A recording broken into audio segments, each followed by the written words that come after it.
Bonjour à tous et ravi de vous retrouver pour ce nouvel épisode du Comics Dude, aujourd'hui consacré à une BD que j'ai adorée, dévorée, aussi rapidement que les participants à la course qui ont foncé à travers le canyon. Streamliner, de Fan au scénario et dessin, et Isabelle Rabaro à la couleur, aux éditions Rue de Sèvres, dans sa version intégrale 330 pages pour 35 €. Fan nous ressort absolument tous les clichés du genre, sans exception.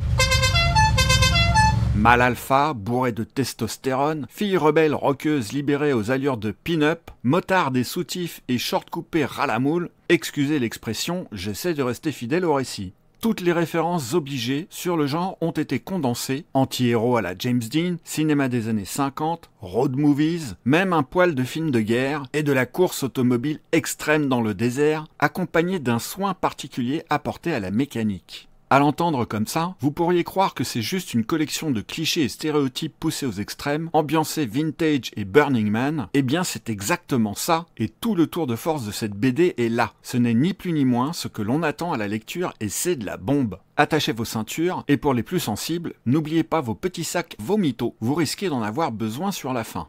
Dans le désert, sur une route de type 66, rebaptisée pour l'occasion route 666, un ancien pilote de course ultra dangereuse et interdite depuis a acheté un terrain là où son bombardier, le l'Isadora, s'est écrasé durant la guerre. Il a fait de l'épave une station essence sur une route où plus personne ne passe. Vieux et épuisé, il y vit avec sa fille qui gère absolument tout. Du jour au lendemain, cette station essence perdue se retrouve le théâtre d'une course interdite organisée par des gangs motorisés. Vous aurez droit aux affrontements entre gangs de relous en roadster des années 50-60 contre les filles bikers aux formes avantageuses, les Black Panties, un truand et tueur recherché par la police qui profite de ce capharnaüm pour se planquer, une Dolly Parton à la fois star du rock et coureuse automobile, le tout sous les objectifs d'une télévision qui a eu vent de l'événement. Les proportions médiatiques vont interpeller les autorités au point que des agents secrets vont être chargés de saboter la course. Croyez-moi quand je vous dis que tous les clichés sont réunis.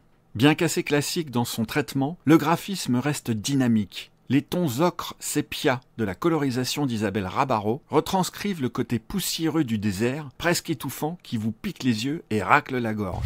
On entend les moteurs tourner, on les sent vrombir. Ça pue le gasoil, le vieux cuir des sièges vétustes chauffés par un soleil écrasant, vous risquez même d'y reconnaître des effluves de transpiration et de gomina. C'est sale, c'est bon.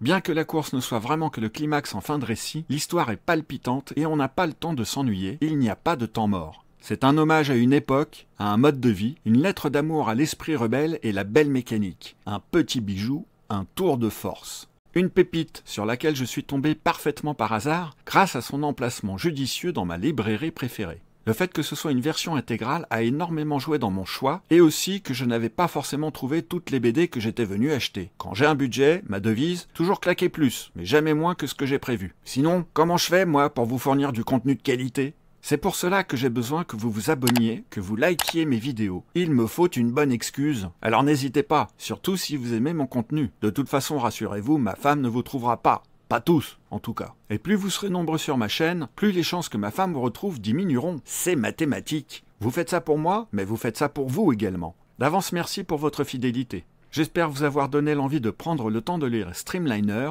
et de le lire en prenant votre temps.